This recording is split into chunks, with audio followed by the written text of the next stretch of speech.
Welcome into OutKick the show. I am your fearless leader, Clay Travis. I hope all of you are having fantastic. What is today? Thursday, July 17th. Happy birthday to my mom. I've got birthday dinner here. I'll be on Jesse Waters a little bit later. Last show for the week because I've got Martha tomorrow. Been on the road. Had a great time down in Atlanta for the All-Star game. We had a bunch of people at SEC Media Days. We got a ton to talk about. The Shane Gillis destruction of the ESPYs. They're basically hiding it. I think there's a woke revolt going on right now inside of ESPN over the jokes that he told.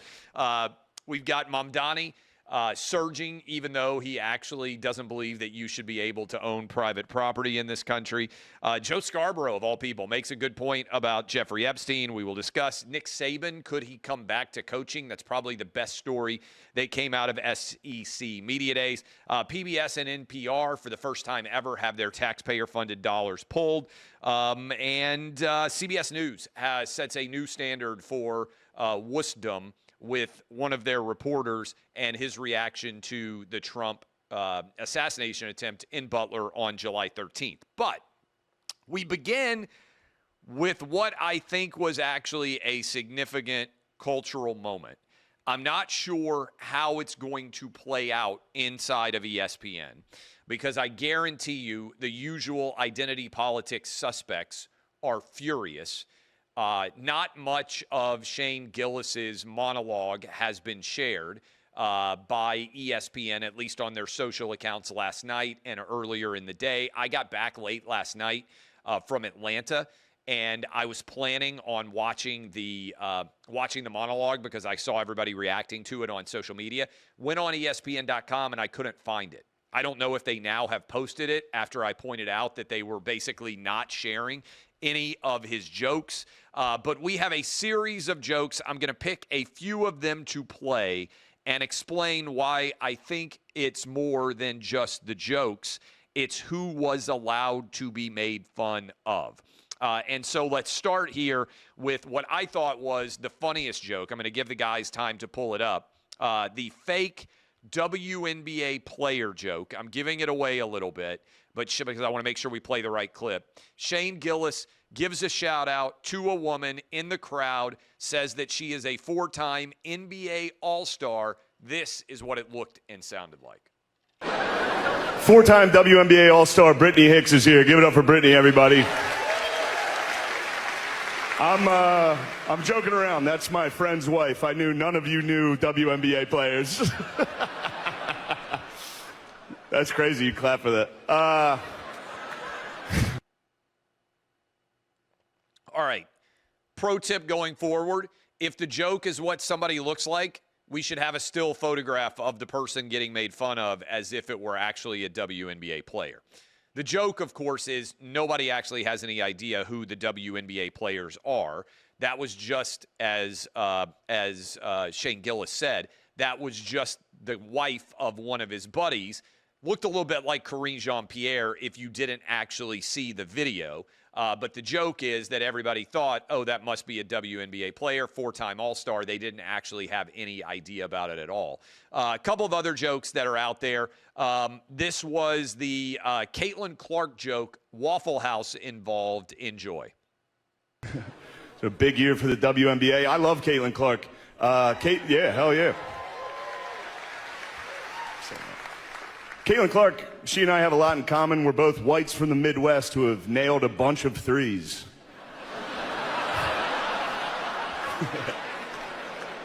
All right, there you go. Lighten up a little.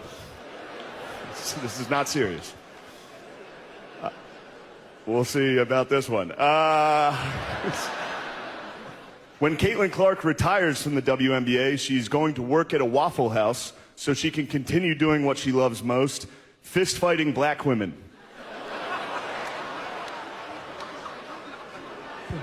Hell yeah. Who yelled? Drewski? Thank you, bro. Oh, John Jones? What are you, nut jobs over there? Hell yeah. Okay, two more jokes that I think help to make the case of why this was a different style event. Here is making fun of Trump and the idea of the New York Liberty going to visit him. This is Trump via Shane Gillis talking about the New York Liberty. Listen. Also, can we stop pretending Donald Trump knows ball?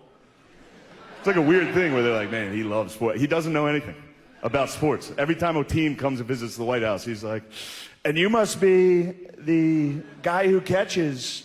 It's like, look at these guys, big guys, black guys. And that's just when the New York Liberty visited. They didn't visit. That's just a joke. Okay, one more joke from last night's ESPYs, and then I'm going to explain what connects all four of these. Deshaun Watson, out of nowhere, gets absolutely wrecked. This is last night's ESPY, Shane Gillis, Deshaun Watson. Put your hands where my eyes can see is what they say when Deshaun Watson gets a massage. I disagree as well. I swear to God, I didn't want to tell it. Those are the four jokes, okay? What do they, to me, represent? You had a white guy who is on stage at an ESPN event making fun of black women in the NBA, a black man in the NFL, and white women through Caitlin Clark. Also, Shane Gillis made fun of Trump, which is sort of de rigueur in general. He made fun of Epstein, all those things. But what I thought it represented is a rejection of identity politics. Because the way identity politics is applied in humor, and this certainly happened with Dave Chappelle, is you're only allowed to make fun of people who, if you're a white guy, you're basically only allowed to make fun of yourself. And you're not allowed to make fun of identity groups. And if you're a black guy, like Dave Chappelle, you weren't allowed to make fun of transgender individuals. And what they tried to do is they would create the pyramid of victimization, and they would say, hey, if you're inside of this pyramid of victimization, you can't be attacked. That's not funny, and that's not humor. And they're still trying to make those arguments. New York Magazine right now has a headline, the famously offensive comedian took several unfunny swipes at the women of the WNBA during the annual ESPY Awards ceremony. Now, discussing humor is often not humorous at all, but I'm sorry, getting the room to clap for a woman who is not actually a WNBA player because they have no idea who the WNBA players actually are, and they just think that she is a four-time WNBA All-Star, even though she's just the wife of a friend, is funny. That is objectively funny. What they don't like at New York Magazine is the idea that people that they don't think should be able to be made fun of should be made fun of. What I have always said, and what I've always advocated for in comedy, is being anti-cancel culture and actually supporting the idea that you should be able to make fun of everybody, like South Park. That's the era in which I grew up. That's the 90s. That's the early 2000s, back when they could actually make funny movies. That was the way that everyone was treated in this context. Now that has become unacceptable. And it is a relatively new situation that is considered to be unacceptable. It's an invention of identity politics, which they tried to bring to bear in the world of politics overall. So this is not going to shock you, but the usual suspects inside of ESPN and outside of ESPN are blowing up their perpetually offended text chains and their perpetually offended email chains. And go figure, Sarah Spain, who is offended by everything. I think she was the one who was upset at people going on as guests on the OutKick network. She said, in a year of crazy growth for women's sports, choosing an ESPYs host who doesn't even try to make clever jokes about women athletes, he goes with hacky, no one knows the WNBA bits, Pino is a bad time, and repeatedly insults black women. Cool. Again, if you didn't like this comedic set, that's fine. Every comedian isn't funny for every possible audience. But I do think it was instructive of this. ESPN is recognizing that they are losing the young male audience. That's really what Pat McAfee represented.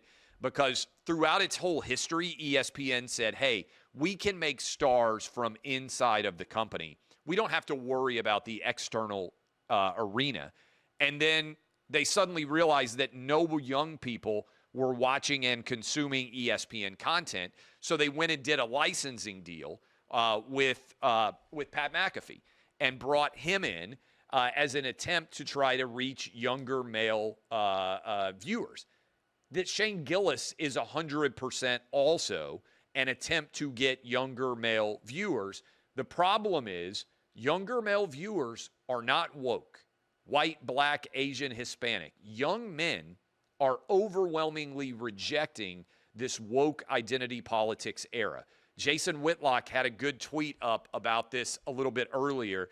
Let me read it from him. And I thought that it was well said. Bobby Barack has got a column up. I said, and I'll talk about this a little bit later, but July 16th, 2025 might be remembered as the day woke sports surrendered. Shane Gillis' stand-up at the ESPYs, the Barstool sign-up with Fox Sports, someone tell Roger Goodell to remove the End Racism slogan from the end zone. To all of us who fought valiantly to end the insanity, job well done. I have to give Clay Travis credit, Pat McAfee, Sage Steele, Samantha Ponder, Riley Gaines. Am I forgetting anyone? Feels like everyone else folded. Add this to the list of accomplishments I'll never get credit for. We did it. I would also say, last year I talked about this. I do think the Tom Brady roast was also a cultural signpost that led to Shane Gillis.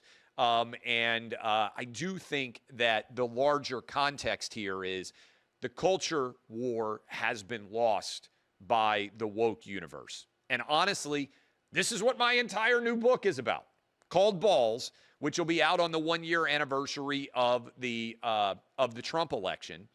And it is, so what is that, like 3 months from now? It's about how young men, sports fans, and Trump saved America in 2024.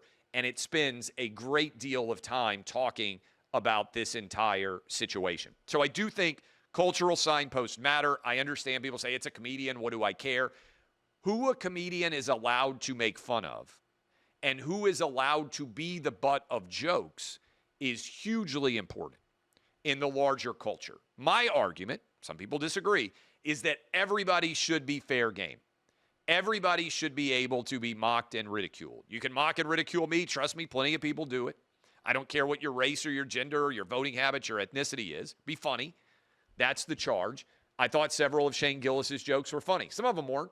I didn't think the Trump story was particularly funny. It's a 10-minute monologue. You can go watch it. I shared it. But I did think that that was culturally significant. Whitlock mentioned the idea of Barstool partnering now with Fox Sports, and they're going to have different Barstool individuals on Big Noon in particular. Doesn't change anything for us. This is going into the weeds a little bit. We were purchased by Fox News. OutKick was. And so we are under, if you look at the org chart in corporate context, we're on the Fox News side. We were always on the Fox News side because, frankly, I am super opinionated on politics. I didn't want to tiptoe up and worry about whether I was going to offend somebody on the sports side. I'm going to tell you exactly what I thought. I did 4 years on FS1, the gambling show, loved it. I've done a lot of college football with Fox Sports. I'll still be doing college football on Big Noon again this fall. So the last, 2 years, I've gone on the road for really big SEC games. And so I'll be doing that again. So nothing really changes in any way with what OutKick is doing. We just posted the best month we've ever had on the Fox News side of the equation. But on the Fox Sports side of the equation, I think it's not a bad decision at all. Look, they fired, I didn't comment on this, but they fired a lot of people on FS1, basically wiped out the whole morning program. And now they're going to do a licensing deal, and Fox Sports is basically just going to give those hours to Barstool. I don't think that's a bad idea. We'll see how it does. The morning programming had not rated well. Cowherd Show, you guys know he's a longtime friend, does well at noon. Skip Bayless and Shannon Sharp's show, Undisputed, did well for many years in that time slot. But they just fired a lot of people. So they had a ton of open space, and they went, and I think they probably have made a smart strategic decision. I also think that in a larger context, this is a credit to Pat McAfee. He and Nick Saban and the interplay between the two of them on College Game Day has been wildly successful. And so I think a lot of people are going to look, not just in sports, but I think in culture across the board, they're going into the internet and trying to take internet people and put them on television. I was early in this universe. I still think of myself as an internet person more than anything else, although I do daily radio, daily TV. But there is no real difference now between the internet and television. Everything is kind of coming together. And look, I see this through the prism and the eyes of my own boys. They're 17, 14, and 10. The reason why I'm taking questions now every day from YouTube is because they said, Dad, all we care about is YouTube. They watch TikTok. They watch YouTube. They never put on the television. They watch sports with me. It's truly the only time they are ever on a traditional broadcast network. I think that's true for a lot of people. So I think there's going to be a lot of opportunities for people that have developed audience on YouTube or on TikTok or on Instagram or on Twitter to continue to put themselves into the space. You know, I'm a little bit unique in that I started off writing on the internet. Then that led into local sports talk radio. Then that led into national sports talk radio, national television, all those things. But I'm still an internet guy, and I think that's going to become more and more apropos. We've talked about it in the world of news. Megyn Kelly, credit to her. Piers Morgan, Tucker Carlson, people who made their name on television have now gone to the internet and been successful. Some of them. Most of them are not, because it's hard to compete on the internet. You got to compete with the whole world every day, whereas on television, traditionally, you're only competing in a couple of places. So anyway, I think it is smart. I think Whitlock's right on the cultural significance, and I think it could have very good impact for Fox Sports going forward, but doesn't really impact the OutKick side of the equation right now because we're on news. Several other things that are going on out there. We got a bunch of different, and again, I'll be on the road for big SEC games going on during the course of the season, like I have been the last 2 years for Big Noon. Saban, big story coming out of SEC Media Days. Will Nick Saban coach again? This was really, I would argue, guys in the Adam, you can let me know. Otherwise, I didn't really see any news that came out of SEC Media Days, even though it's going on for 4 days now because there's 16 teams. Big Ten is next week. I didn't really see anything that was newsworthy other than Saban. Do I think Saban will coach again? Maybe, but I don't think it will be in college. And let me explain why I think that would be. I think he knows that he basically did a walk-off at Alabama, left near the top, won 6 national championships, also has the additional national championship from LSU. I think he is confident in his resume in college football. But I think seeing Bill Belichick come back to maybe we'll play the Belichick joke. I think we have that in a minute, too. Remind me, guys, maybe before we finish, I'll play the Shane Gillis Belichick joke because I thought it was pretty funny. But I think he's seen Belichick come back to coach at North Carolina. I think he saw Pete Carroll go from SC back to win a Super Bowl with the Seahawks. And I think a part of Nick Saban wants to win a Super Bowl. Maybe I'm wrong on this, but I think the one part of his resume that he looks at was when he coached at with Miami Dolphins. And I think he now looks at Belichick with North Carolina. And I think he would like to be in that category of Super Bowl winning and also national championship winning coaches. Barry Switzer did it, obviously. You also have Pete Carroll. That list is very short of guys that have won Super Bowls and also won national titles.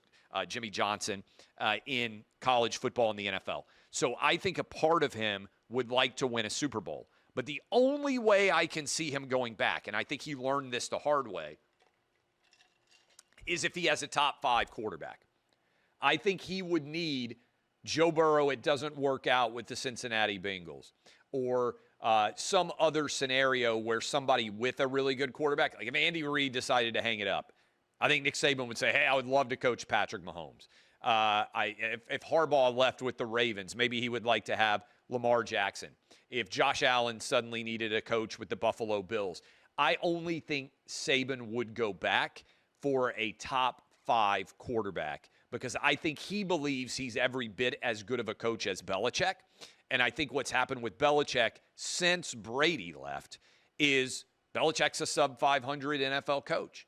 And I think Nick Saban, if he were being honest, would tell you, hey, if I had Peyton Manning or if I had Tom Brady or, and remember, this is one of the great what-ifs of sports, if they hadn't picked Dante Culpepper as their quarterback for the Dolphins over Drew Brees, remember they were both kind of injured and the Miami Dolphins doctor said, hey, we like Dante Culpepper coming out of Minnesota, if I remember correctly, when he was putting up huge numbers with Randy Moss. And remember, Drew Brees had that awful shoulder injury. For those of you who don't remember, at the end of the Chargers season, they really didn't know if he was going to come back. Drew Brees ended up with the Saints, won a tremendous amount of games, including a Super Bowl. I think if Drew Brees had gone to Miami, I don't know that Nick Saban ever would have gone back to college coaching. I really think he may have stayed and built his entire career in Miami, and I think he would have won multiple Super Bowls with Drew Brees in Miami. And by the way, for those of you out there who say, well, Saban never really wanted to manage the salary cap, he didn't want to deal with professionals, I think it's way easier to coach in the NFL now than it is in college football. Like, I don't even think that's a remotely difficult take. Talk to any college football coach. All they do is negotiate brand new contracts every 3 or 4 months because of NIL right now. In the NFL, if you draft a guy in the first round, you got him 5 years. If you draft a guy in any other round, you got him 4 years. There's no negotiating. There's no real holdouts by and large except near the end of contracts. So to me, when I look at this and, kind of really break it down, I think Saban wants to win a Super Bowl, and there is that craving that is still there. And I think because of the contract situation, it's actually easier now to be an NFL coach than it is to be a college coach. It's much more about just coaching than it is the larger management ecosystem. By the way, since we mentioned Bill Belichick, Shane Gillis on Bill Belichick and his 24-year-old girlfriend, pretty funny. Again, even parts of humor distributed widely, Epstein jokes, Trump jokes. Here's a Belichick joke. Everybody got made fun of. The difference is black women, black men, white women. Oh, my goodness, you can't make fun of them if you're a white guy. Shane Gillis didn't care. Listen. Shohei Ohtani couldn't make it tonight. Man, I hope his interpreter didn't bet that he was going to be here. Shohei is a once-in-a-generation talent. No one's been able to do what he does at so many positions, pitcher, hitter, and bookie. A bookie is what Bill Belichick reads to his girlfriend before bedtime.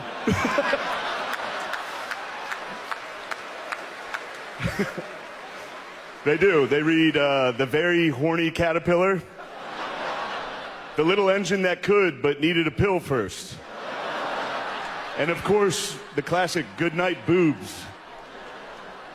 That was my favorite one. Also, I'm not trashing Bill Belichick. First off, he's 73 years old and he's dating a hot 24-year-old and people are criticizing him? What happened to this country? It used to be a great country. He won 6 Super Bowls. Yeah, he's dating a hot 24-year-old. That, well done, very funny. And I think there's a lot of people inside of Disney that are nervous about the jokes that were told. Several different things that I want to hit here quickly. I meant to mention, I don't think I did it off the top. Awesome job by the Braves. We posted a video. I think Major League Baseball, I think Rob Manfred, I think everybody should apologize to the city of Atlanta, to the state of Georgia, to Braves fans, Stacey Abrams, Joe Biden. They lied to you.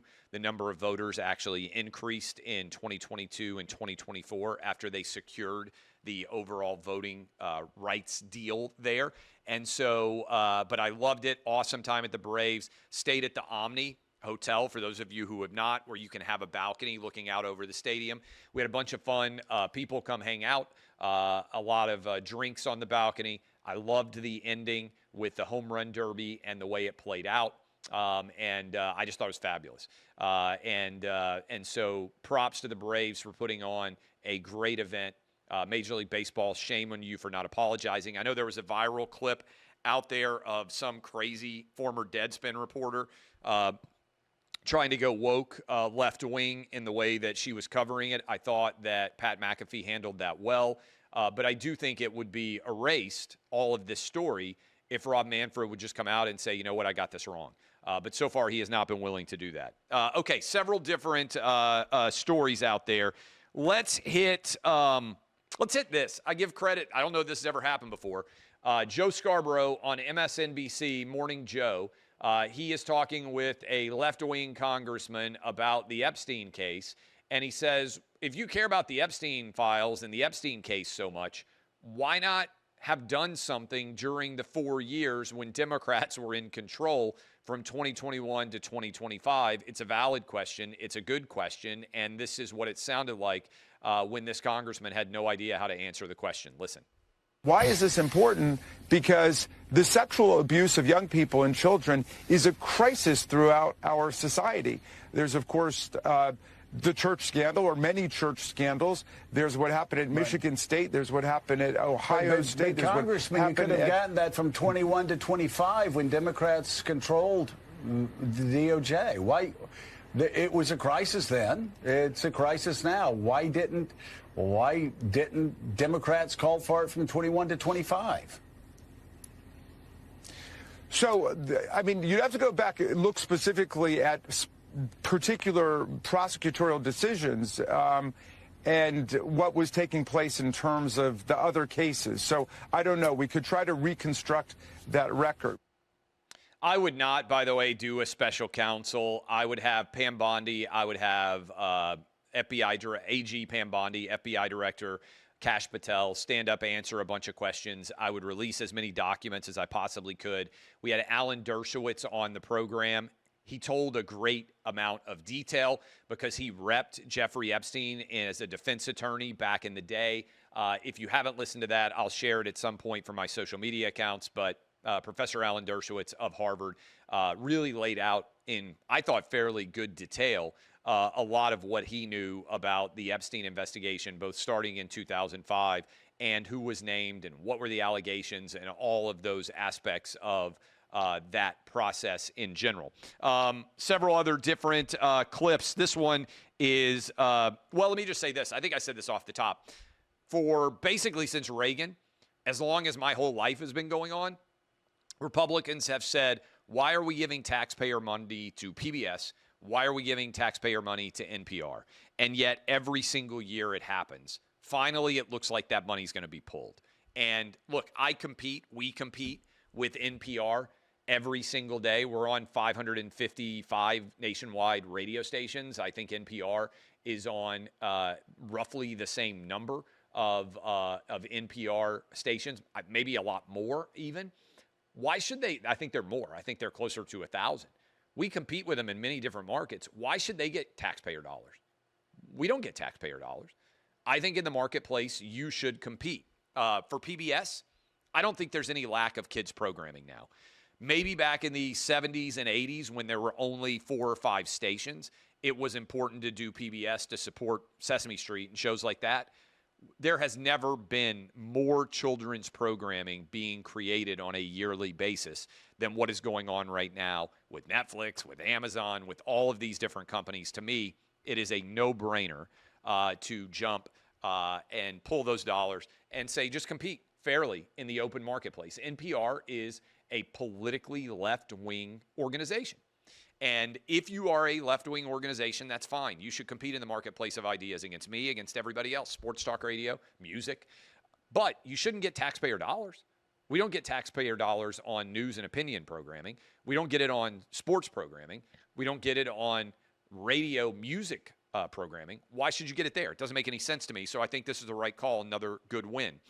This, I thought, was indicative of a couple of different things, but I want to play it for you. This is CBS News correspondent Scott McFarlane. He says after the Trump assassination attempt on July 13th in Butler, Pennsylvania, he got PTSD and he wasn't able to work. Why? Not because he watched Trump get shot, but because he said if Trump had been shot and killed, the Trump supporters at this rally, he could see it in their eyes. they would have killed him, and the assassination attempt was all about him and his fragile, very, very fragile mental health. Watch this. For those of us there, it was such a horror because you saw an emerging America. And it wasn't the shooting, Chuck. I got diagnosed with PTSD within 48 hours. I got put on trauma leave. Not because I think of the shooting, but because you saw it in the eyes, the reaction of the people. They were coming for us. If he didn't jump up with his fist, they were going to come kill us. I know. All right. That is crazy. Let me just react to this a couple of ways. One, what an unbelievable pussy that guy is. Didn't even happen to him. Wasn't even reacting to actual shots fired. He thought that Trump supporters at the rally were going to kill him. And inadvertently, he's telling on himself and pointing out how biased he is. He thought, and I've been to Trump rallies, the people at Trump rallies are some of the nicest, most welcoming people on the planet. The idea that they were going to kill a CBS News reporter because they were angry that Trump got killed is bonkers. There were people killed that day, and this CBS News reporter, Trump was hit. This CBS News reporter said the actual violence, people dying, Corey Capitore, people having to be hospitalized. I believe 2 different people were hospitalized with serious life-threatening injuries from the shooting. Trump came within a quarter inch of having his head blown off. And this CBS News reporter said he had to take a leave of absence for PTSD because he was worried that something might happen to him. Not from the shooter, not because people got shot, but because he looked around and he was terrified of all the Trump supporters there, and he could see it in their eyes that they were going to kill him. Come on. That is total BS. We all know it if you have a functional brain, but this guy believes that Trump voters and Trump supporters are evil such that they would tear him limb from limb if they had the opportunity. That is absolutely, patently absurd and indefensible. All right. We got one more clip. I forgot about this one. Mom Donnie, I haven't talked about this, right? I asked you, should we let New York City just descend into the muck? I will talk about this with you on Monday when I'm back on OutKick the show. But I do want to play this. And by the way, Adam, let's just roll this one over. But I do want to play this for you because when you have a guy who is a communist, Mamdani is here saying, hey, let's just abolish private property. This is the Democrat mayor for New York City. I'm going to play this clip, and I will react and discuss it in greater detail on Monday's show. But let me go ahead and drag it over, but let's play it here for the universe. My platform is that every single person should have housing. And I think faced with these two options, the system has hundreds of thousands of people unhoused, right? For what? And if there was any system that could guarantee each person housing, whether you call it the abolition of private property or you call it, just a statewide housing guarantee, it is preferable to what is going on right now. Mm-hmm. And I think that people try and play like gotcha games about these kinds of things. And it's like, look, I care more about whether somebody has a home. Okay, let's drag that clip over for Monday, but I want to leave you with this thought as we head into the weekend. Reminder, on Friday, I'm on Martha McCollum, by the way, scheduled to be on Jesse Waters tonight, so you may not be able to escape me still. But on Monday, should people on the right just let New York City elect a communist mayor and not be concerned about trying to save New York Democrat primary voters from themselves by focusing on Eric Adams, by focusing on Curtis Sliwa, by focusing on Andrew Cuomo? I think the answer is yes. 75% of you agree. I'll explain why. This is what we call a tease in the business. On Mondays, OutKick the show. Appreciate all of you. DBAP unless you need a SBAP. I'll be back on the Monday edition of the program. Thanks for all the support of OutKick and making, like I said, I think early this month, June, the greatest month in the history of OutKick in terms of audience. We will see you on Monday. Thanks.